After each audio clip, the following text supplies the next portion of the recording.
The bell tower of Lincoln Elementary School chimed 8 times as 12-year-old Danny Morrison pedaled his blue Schwinn bicycle down Maple Street, his backpack bouncing against his narrow shoulders with each bump in the sidewalk. October 23, 1979 was a crisp Tuesday morning in Cedar Rapids, Iowa, with golden leaves swirling in the wind and the promise of an early winter hanging in the air. Danny was running late for his 6th grade math test, but he wasn't particularly worried. He was a good student, well liked by teachers and classmates alike. The kind of boy who always had his homework done and never caused trouble. Mrs. Henderson watched from her kitchen window as Danny turned the corner onto School Street, waving at her as he always did. She waved back, smiling at the boy who helped her carry groceries every Saturday and never accepted payment beyond a fresh-baked cookie. It was the last time anyone would see Danny Morrison alive. When Danny failed to arrive for his first period math class, his teacher, Miss Rodriguez, assumed he was sick. The Morrison family didn't have a phone, so she made a note to check on his absence later. But when Danny didn't appear for lunch, then missed his favorite class, art with Mr. Patterson, concern began to spread through the building. Principal William Hendricks called Danny's mother, Margaret Morrison, at the diner where she worked the morning shift. Margaret's voice went tight with panic. Danny had left the house at his usual time, 7:45 a.m., with his lunch money and his completed homework. He had never been late for school, never skipped class, never given his single mother a moment of worry about his whereabouts. By 3:30 p.m., when the final bell rang and Danny's bicycle was nowhere to be found in the school's bike rack, Margaret Morrison was standing in Principal Hendricks' office, demanding answers. Hendricks, a tall, kindly man who had served as Lincoln Elementary's principal for 8 years, immediately called the Cedar Rapids Police Department. The search began that evening and continued for weeks. Hundreds of volunteers scoured the Cedar River, checked abandoned buildings, knocked on doors throughout the city. Danny's blue Schwinn was found 3 days later in Brucemore Park, abandoned near the playground, where he sometimes went after school to think. There was no sign of struggle, no blood, no indication of what might have happened. Detective Frank Kowalski led the investigation with grim determination. At 35, he had worked dozens of missing person cases, but something about Danny Morrison's disappearance felt different. The boy was responsible, predictable, loved. He had no reason to run away and no opportunity to simply vanish without trace. The initial suspect was Thomas Brennan, a drifter who had been seen in the area around the time of Danny's disappearance. Brennan had a record of petty theft and had been caught stealing from cars near the elementary school. When questioned, his alibi fell apart. He claimed to have been job hunting, but none of the businesses he mentioned had any record of speaking with him. Police arrested Brennan on October 31st, 1979. The local newspaper, the Cedar Rapids Gazette, ran front-page stories about the arrest, and Margaret Morrison finally allowed herself to hope that her son's disappearance would be solved. But Brennan's lawyer quickly poked holes in the case. There was no physical evidence connecting him to Danny, no witnesses who had seen them together, no motive beyond opportunity. More damaging to the prosecution's case was Brennan's mental state. During questioning, it became clear that he suffered from severe alcoholism and possible brain damage from years of heavy drinking. He could barely remember what he had done the day before, much less provide coherent answers about Danny's disappearance. After 3 weeks in custody, charges were dropped for lack of evidence. Principal Hendricks became an unexpected pillar of strength during the investigation. He organized search parties, coordinated with police, and provided emotional support to Danny's classmates, who were struggling to understand how their friend could simply disappear. Hendricks stayed late every night, helping officers search every inch of the school building, checking supply closets and storage rooms that might have been overlooked. Danny was special, Hendricks told reporters.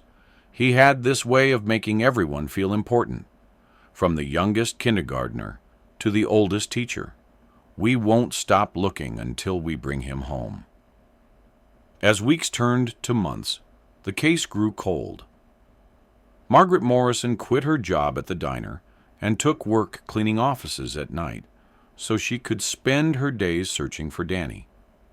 She plastered missing person flyers throughout Iowa and neighboring states, convinced that someone had taken her son far from Cedar Rapids. The reward fund, started by Principal Hendricks and supported by local businesses, grew to $10,000. The investigation officially stalled in the spring of 1980. Detective Kowalski was reassigned to other cases, though he continued checking on leads related to Danny's disappearance until his retirement in 1995. Thomas Brennan was found dead in a homeless shelter in Des Moines 2 years later, taking any secrets he might have held to his grave. Margaret Morrison never remarried, never moved from the small house on Maple Street where Danny had lived his short life. She kept his room exactly as he had left it, his bed made, his homework assignments still stacked on his desk. Every year on the anniversary of his disappearance, she placed flowers at Lincoln Elementary School and spoke to reporters about keeping Danny's memory alive. Principal Hendricks retired in 1987, 8 years after Danny's disappearance. The school board honored him with a special ceremony, praising his dedication not only to education, but to his community during one of its darkest periods. He moved to Florida with his wife, staying in touch with Margaret Morrison through Christmas cards and occasional phone calls. Lincoln Elementary School was closed in 2019 due to declining enrollment and budget cuts. The building sat empty for 5 years while the Cedar Rapids School Board debated its future. In 2024, a local developer purchased the property with plans to convert it into affordable housing for senior citizens. Construction began on September 15, 2024. Workers started in the basement, planning to update electrical and plumbing systems before moving to upper floors. On October 23rd, exactly 45 years after Danny Morrison's disappearance, construction foreman Mike O'Brien noticed something unusual about one of the basement walls. What appeared to be a solid concrete wall actually concealed a hidden room, approximately 8 feet by 10 feet, accessible through a cleverly disguised door. The room had been sealed so expertly that it was virtually undetectable unless someone knew exactly what to look for. Inside the room, workers found Danny Morrison's remains, still wearing the Hawkeyes t-shirt and jeans he had put on that October morning 45 years earlier. But Danny was not alone. The hidden room contained the skeletal remains of at least 12 children, some appearing much older than Danny's 1979 disappearance. Along the walls were dozens of photographs, carefully organized in albums, documenting years of horrific crimes. Filing cabinets contained meticulous records, names, ages, dates, detailed descriptions of abductions and murders spanning from 1963 to 1987. The photographs showed children who had never been reported missing, runaways, homeless kids, and children from dysfunctional families who disappeared without anyone to search for them. But scattered among the unknown faces were school portraits and family photos that investigators recognized from missing person cases throughout Iowa and neighboring states. Detective Sarah Chen, now leading Cedar Rapids Cold Case Unit, found herself staring at documentation of a killer's career that spanned nearly 25 years. The handwriting in the journals was careful, methodical, written by someone who took pride in his organizational skills.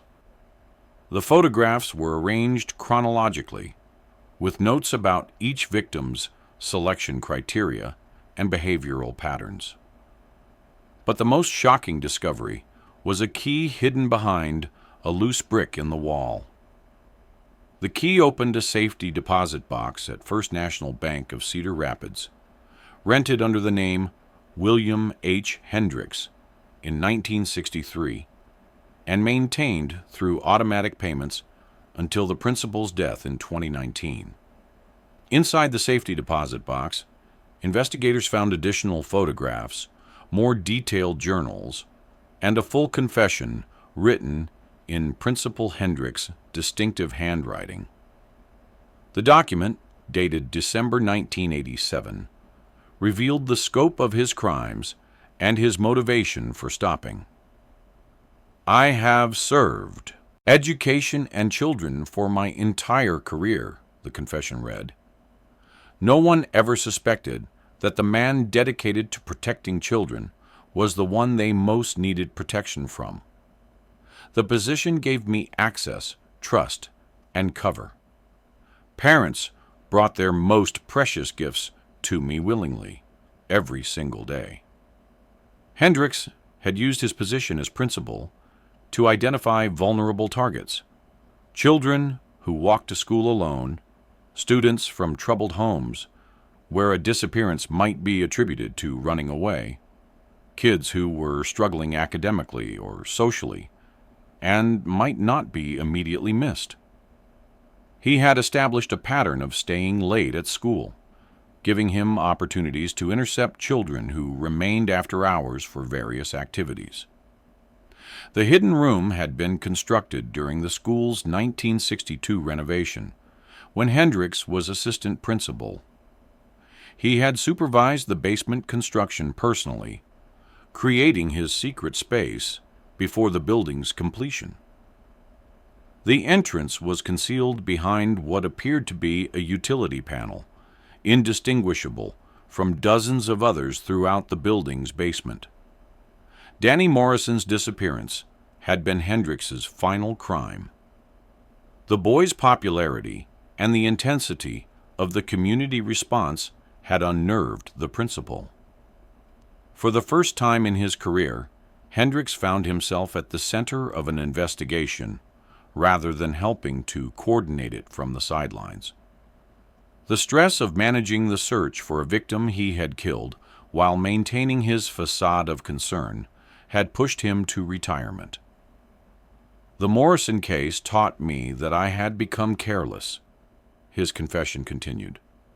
"The boy was too well loved, too visible. His disappearance created more attention than I had anticipated. I realized it was time to stop before my luck ran out." Margaret Morrison was 87 years old when Detective Chen delivered the news about her son. She had spent 45 years hoping Danny would come home, never imagining that he had been less than a mile from their house all along, hidden beneath the school where she had volunteered countless hours helping with search efforts organized by his killer. "He was right there," she whispered, sitting in the same living room where she had waited for news of Danny's return. "All these years, he was right there under our feet." The investigation into Hendricks' other victims continued through 2024. Families across the Midwest received phone calls they had never expected. learning that children who had vanished decades earlier had finally been found. Some families had members who had died, still wondering what happened to their missing children. Others found closure they had given up hoping for. The Lincoln Elementary School building was demolished in November 2024. In its place, the city of Cedar Rapids built a memorial garden dedicated to Danny Morrison and the other children whose lives ended in the hidden room beneath the school. Margaret Morrison attended the dedication ceremony in a wheelchair, placing white roses on each of the 13 memorial stones, while Principal William Hendricks' name was quietly removed from the Cedar Rapids Education Hall of Fame, his legacy rewritten by the discovery of his true nature. Detective Chen continued investigating cold cases connected to Hendricks's records. Many of his victims had never been reported missing, children whose disappearances had been attributed to running away or had simply been overlooked by overburdened authorities. The principal's meticulous documentation became a roadmap for solving cases that had never been considered connected, revealing the scope of crimes that could be hidden behind a facade of respectability and community service. The man who had spent his career promising to keep children safe had been the very danger they needed protection from, hiding his true nature behind the ultimate symbol of trust and authority in small-town America. The Sonoran Desert stretched endlessly in all directions, its ancient saguaro cacti standing like silent sentinels against the blazing Arizona sun. Highway Patrol Officer Mike Rodriguez had seen plenty of dumping grounds in his 15 years working the stretch of Interstate 10 between Tucson and Phoenix, but something about this particular location, 23 miles east of Tucson, down a rutted dirt road that barely deserved the name, made his skin crawl. The body had been there for weeks, maybe months. The desert had done its work with ruthless efficiency, leaving behind sun-bleached bones scattered across the hard-packed earth. Coyotes had disturbed the remains, dragging pieces in different directions, but enough remained intact for investigators to determine they were looking at a young woman, probably in her early 20s. Detective Carmen Valdez arrived at the scene on September 14, 1994, already dreading what she would find. Missing person reports had been flooding the Tucson Police Department all summer. College students, runaways, young women who had simply vanished without explanation. The desert was an unforgiving place that kept its secrets well. The first break came 3 days later when Valdez discovered a small piece of jewelry near where the torso had been found. It was a delicate gold chain with a jade pendant, clearly expensive, carved in an intricate Chinese design. The craftsmanship was distinctive enough that local jewelers might recognize it. Sarah Chen had been missing for 6 weeks. The 20-year-old University of Arizona student had last been seen leaving her dorm room on the evening of August the 2nd, telling her roommate she was going to meet a study group at the library. She never arrived. Her parents, Dr. William Chen and his wife Linda, had flown in from San Francisco immediately when Sarah failed to call home, as she did every Sunday, without exception. The Chens were prominent members of San Francisco's Chinese American community. Dr. Chen was a successful cardiac surgeon who had immigrated from Taiwan in the 1960s. Linda ran a small but prestigious import business, specializing in traditional Chinese art and jewelry. They had given Sarah the jade pendant for her 18th birthday. It was a family heirloom that had belonged to Linda's grandmother. When Valdez showed them photographs of the pendant found at the crime scene, Linda Chen collapsed. The intricate carving of a phoenix rising from flames was unmistakable. She had worn that same pendant as a child in Taiwan, and her mother had worn it before her. There could be no doubt. Sarah never took it off, Dr. Chen told Valdez through his tears. She said it reminded her of home, of family. She wore it even when she showered. The identification seemed conclusive. Sarah Chen was 5 feet 4 inches tall, approximately 120 pounds, with long black hair. The remains, though significantly deteriorated, appeared consistent with those measurements. She had been majoring in pre-med with a minor in photography, maintained a 3.8 GPA, and had no known enemies or romantic complications.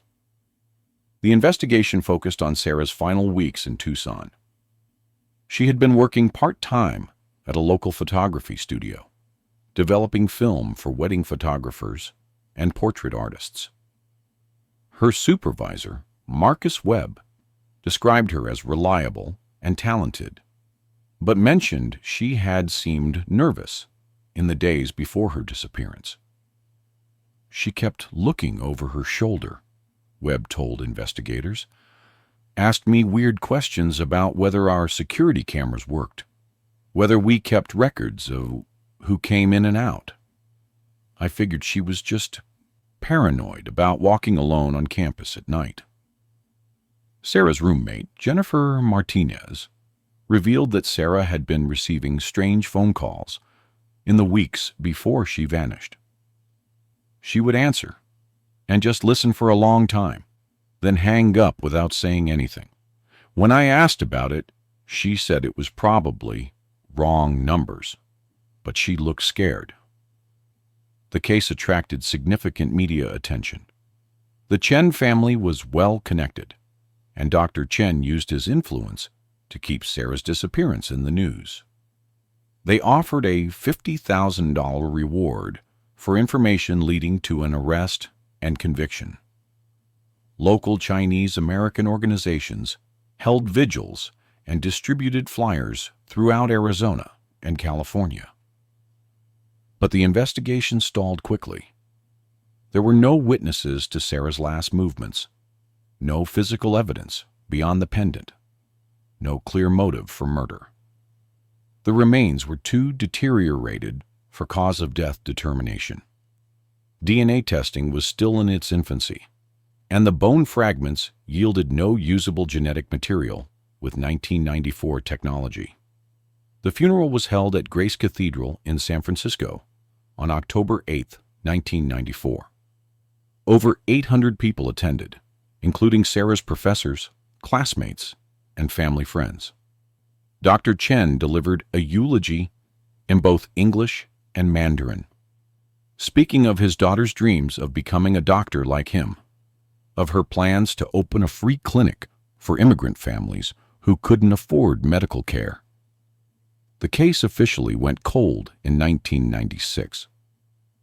Detective Valdez retired in 2003, but she never forgot the young woman in the desert. She kept a photograph of Sarah Chen on her desk at home, a reminder of the case that had haunted her for years.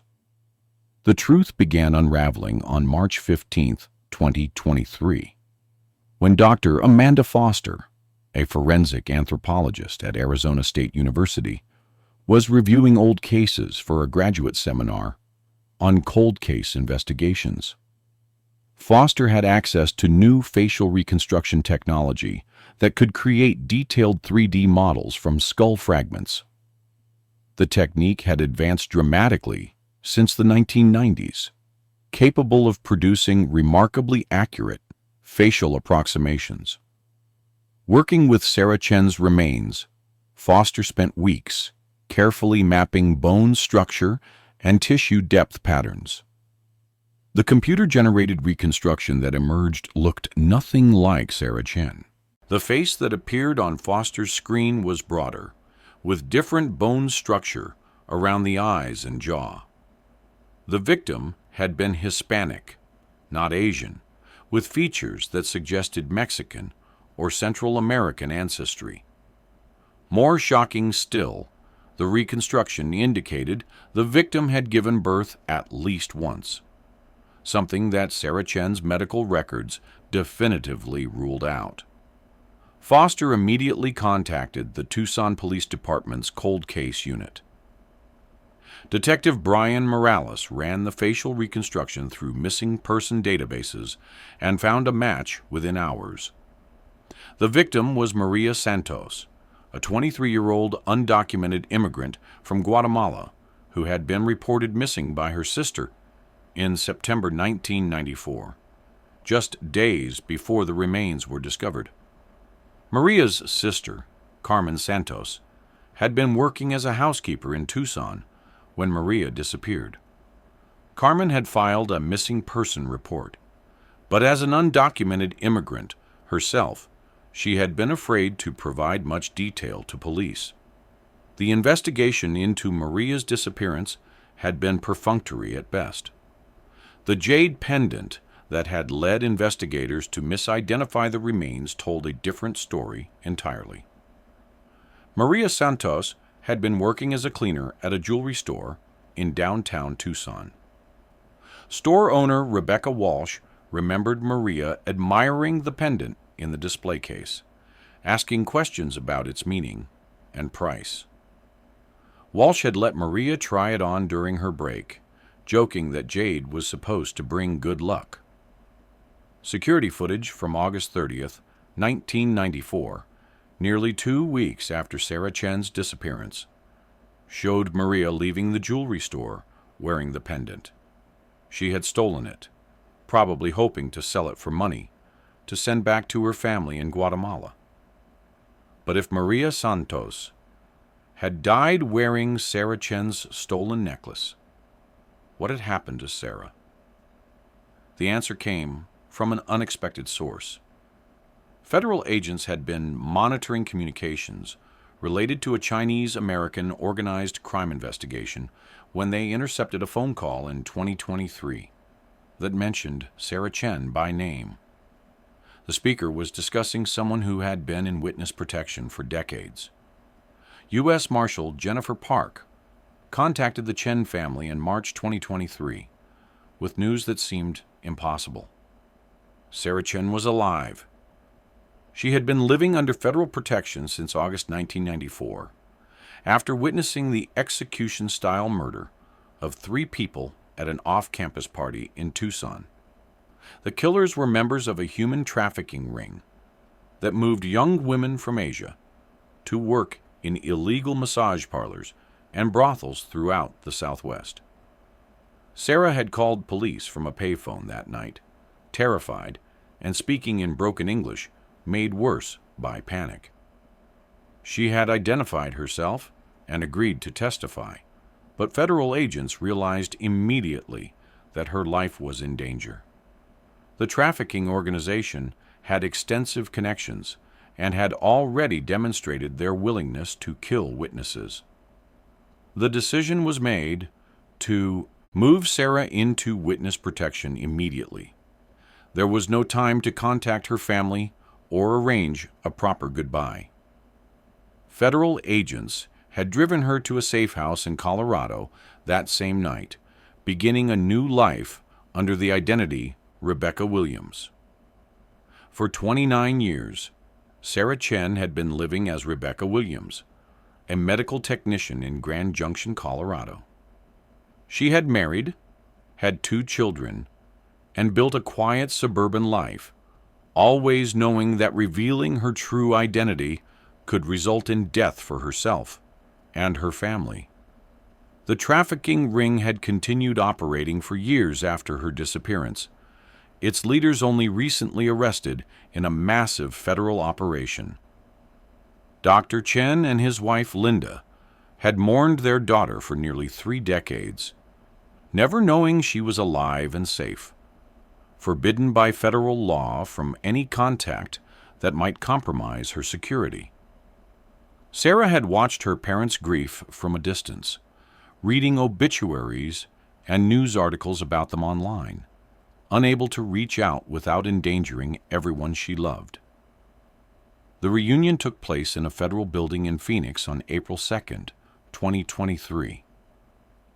Dr. Chen, now 78 years old and suffering from Parkinson's disease, barely recognized the middle-aged woman who embraced him.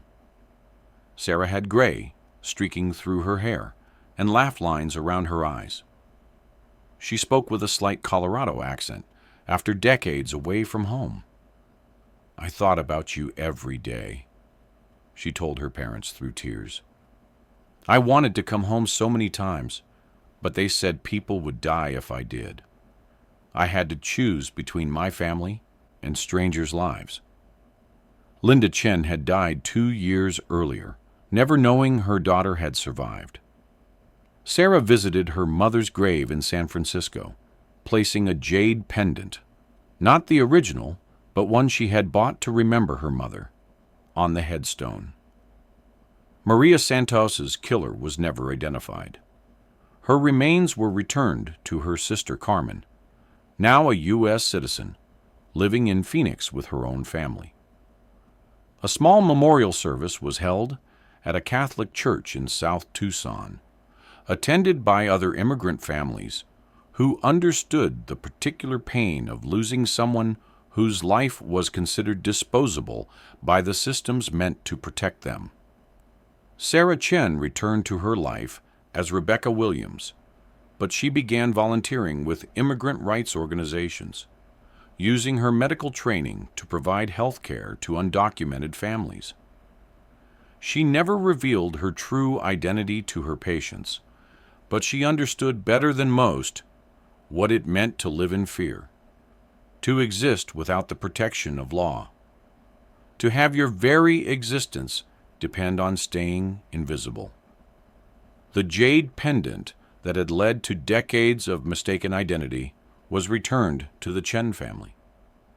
Dr. Chen gave it to Sarah's teenage daughter, his granddaughter, continuing a tradition that had somehow survived separation, loss, and the terrible confusion between one young woman's life and another's death in the unforgiving Arizona desert.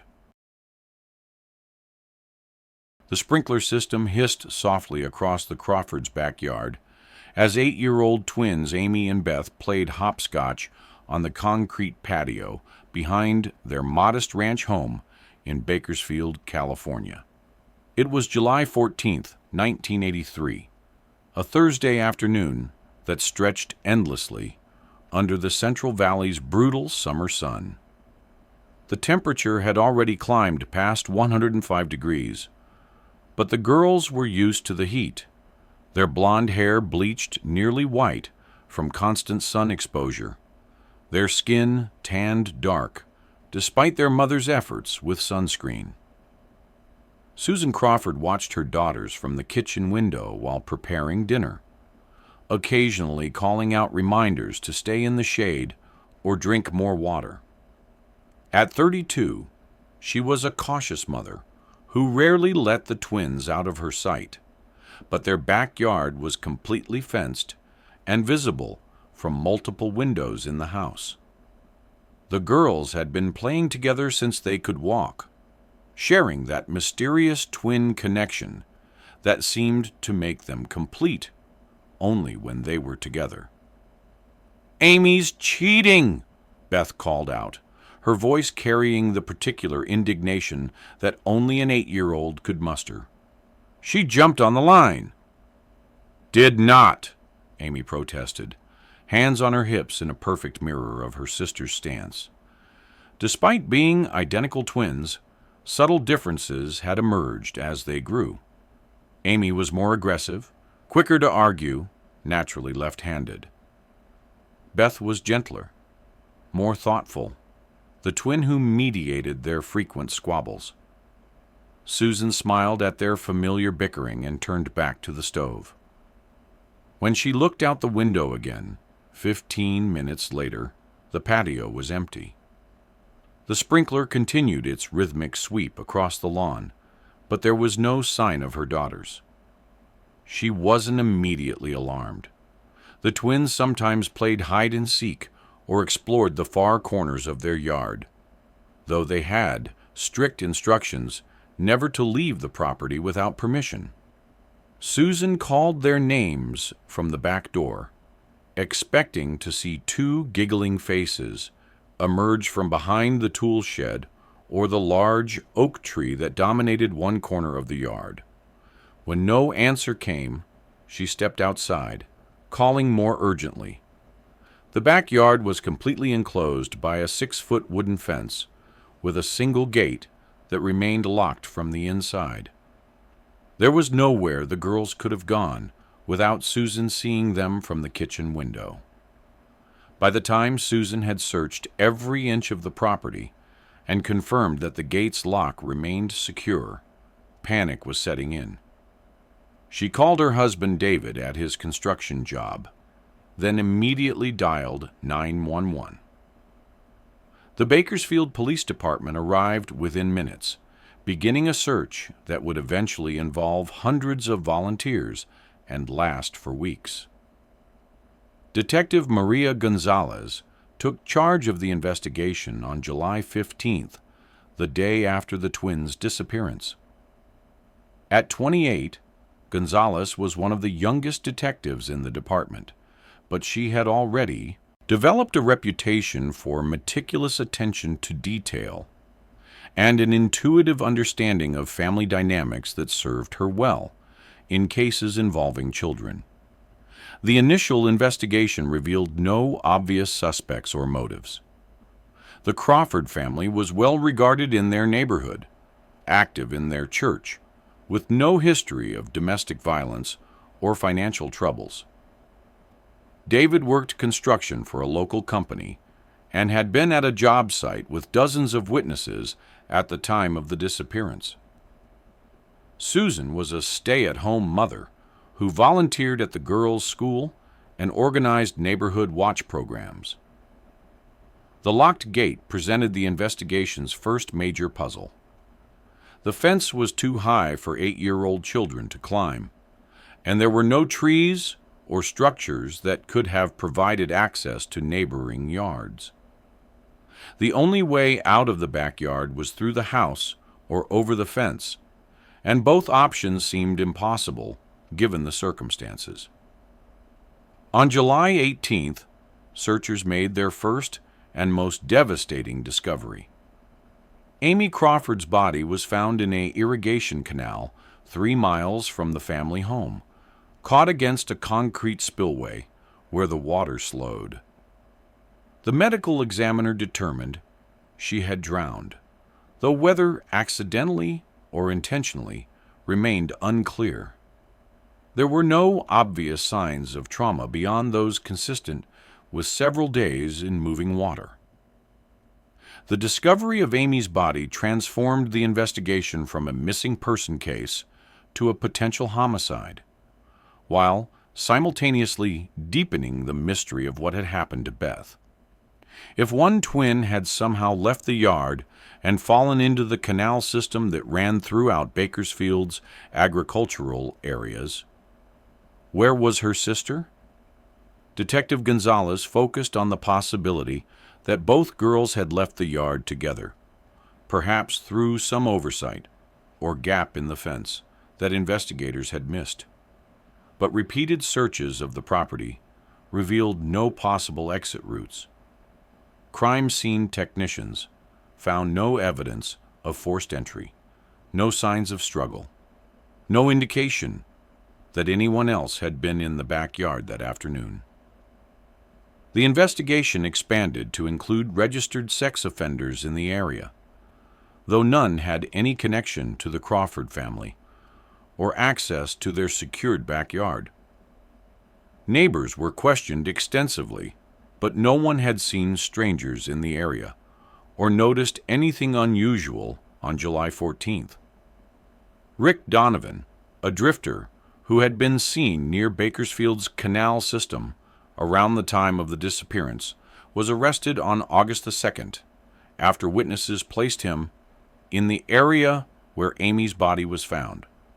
Donovan had a history of burglary and assault, and his inability to account for his whereabouts on July 14th made him a prime suspect. But Donovan's story, while inconsistent in details, remained firm on key points. He admitted to being near the canal system, but insisted he had never seen the Crawford twins or been anywhere near their neighborhood. Polygraph tests were inconclusive, and despite weeks of interrogation, investigators could find no physical evidence connecting him to the girl's disappearance. More problematically for the prosecution, Donovan's arrest did nothing to explain Beth's disappearance. If he had somehow abducted both twins from their secured backyard, itself an unlikely scenario, why was only one body found? Search teams had scoured the entire canal system and found no trace of Beth Crawford. The case against Donovan collapsed in October 1983, when his alibi was finally verified. A convenience store clerk remembered him purchasing beer and cigarettes at approximately 2:00 p.m. on July 14th, nearly 20 miles from the Crawford home at the time the twins disappeared. Security footage from the store, though grainy, showed a man matching Donovan's description at the register when the twins were playing in their backyard. As 1983 gave way to 1984, Beth Crawford remained missing. The FBI joined the investigation, expanding the search to include possible kidnapping scenarios and interstate trafficking. Age-progressed photographs were distributed nationally, showing what Beth might look like as she grew older. Susan Crawford became a fixture on local news programs, pleading for information about her surviving daughter. The Crawford family never fully recovered from the twins' disappearance and Amy's death. David and Susan divorced in 1987, unable to bridge the gulf that grief had created between them. Susan moved to Oregon to live with her sister, while David remained in Bakersfield, unable to leave the house where he still hoped Beth might someday return. Detective Gonzalez retired in 2005 but never closed the Beth Crawford file. She continued following up on leads, checking missing person reports, and monitoring databases for any trace of the missing twin. The case had defined her career and haunted her personal life, becoming the standard by which she measured every subsequent investigation. In 2019, advances in genetic genealogy prompted Gonzalez's successor, Detective James Park, to submit DNA samples from Amy Crawford's case to Parabon Nanolabs for comparison with unidentified remains databases. The technology had advanced dramatically since 1983, and Park hoped that Beth's remains might have been found years earlier, but never connected to the Crawford case. The DNA comparison yielded an unexpected hit, but not from an unidentified remains database. Beth Crawford's DNA profile matched that of a Jane Doe found dead in Riverside County in 2001, an apparent suicide who had jumped from a highway overpass. The woman had been approximately 26 years old at the time of death, consistent with Beth's age if she had survived until 2001. But the Jane Doe had been carrying identification for someone named Lisa Morgan, with an address in Modesto and employment records dating back to 1993. Social Security records showed Lisa Morgan had worked various jobs throughout Central California, from retail to restaurant service, living a quiet, unremarkable life until her death. Detective Park's investigation into Lisa Morgan's identity revealed a complex web of false documents and fabricated history. The Lisa Morgan identity had been created in 1993, when the real Beth Crawford would have been 18 years old. Employment applications and rental agreements showed a young woman with no family contacts, no educational records prior to a GED earned in 1992, and an obvious reluctance to discuss her past. Co-workers and acquaintances described Lisa Morgan as withdrawn and anxious, someone who seemed haunted by experiences she never discussed. She suffered from severe insomnia and was often seen reading medical and psychology textbooks during her breaks, as if trying to understand something about her own condition. She was like a ghost, remembered Janet Williams, who worked with Lisa at a Modesto restaurant in 1997. Beautiful girl, but there was something broken about her. She would panic if anyone touched her unexpectedly, and she never talked about family or childhood. When people asked where she was from, she would just say nowhere and change the subject. The breakthrough in understanding Beth's fate came from an unexpected source. In 2023, Riverside County investigators were reviewing old suicide cases when they discovered that Lisa Morgan had left behind a storage unit in Modesto, rented under her name but never claimed after her death. The unit had been seized for non-payment and its contents sold at auction, but the storage company had retained an inventory of items. Among Lisa Morgan's possessions was a detailed journal spanning 8 years, from 1993 until her death. The journal, written in Beth Crawford's careful handwriting, documented her gradual recovery of memories that had been systematically suppressed for years. The journal revealed that Beth had survived whatever happened in the Crawford backyard on July 14, 1983, but had been held captive by someone who used sophisticated psychological manipulation to erase her memories and create a false identity. She had no recollection of her family, her twin sister, or her life before captivity until memories began returning spontaneously in her early 20s. I remember a girl who looked like me, Beth wrote in a 1995 entry. She was always with me, always laughing. Sometimes I dream about her and wake up crying, but I don't know why. The man who raised me said I was an orphan, that I had no family, but these dreams feel too real to be imagination. Beth's journal detailed 18 years of captivity under the control of someone she referred to only as father, a man who had convinced her that her memories of family and childhood were fantasies, symptoms of mental illness that would return if she tried to remember her past. He had moved frequently, keeping Beth isolated from other people, homeschooling her with carefully selected materials that reinforced his version of her history.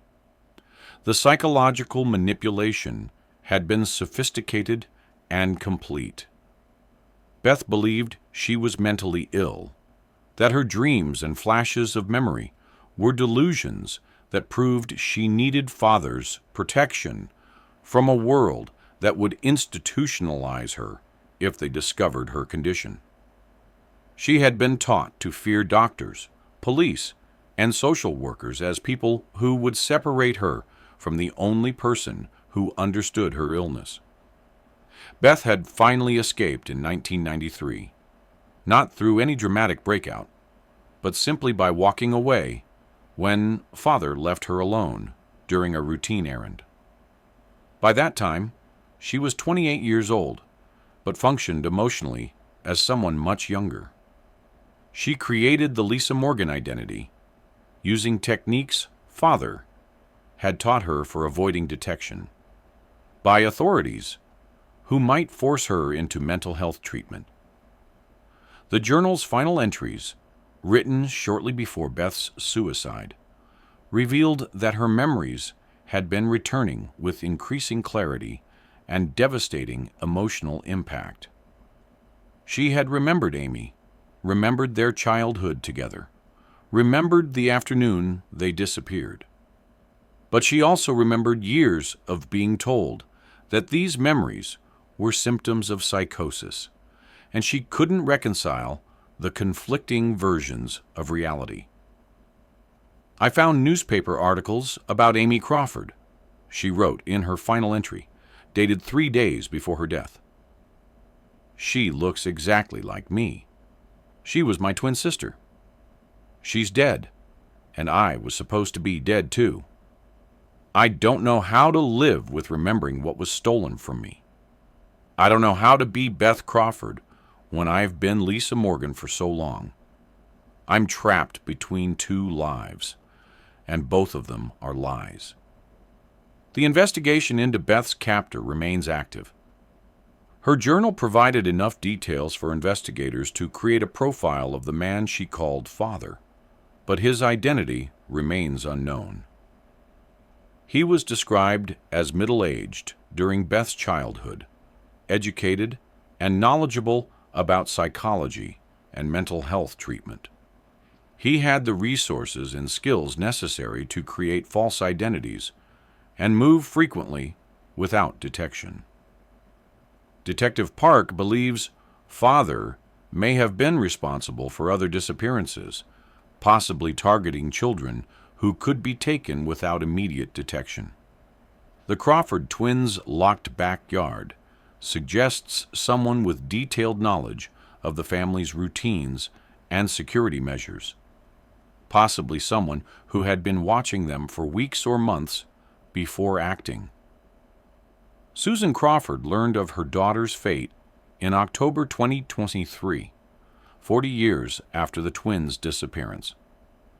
Now 72 years old and suffering from emphysema, she was living in a Portland nursing home when Detective Park contacted her with news that Beth had survived for 18 years after the abduction.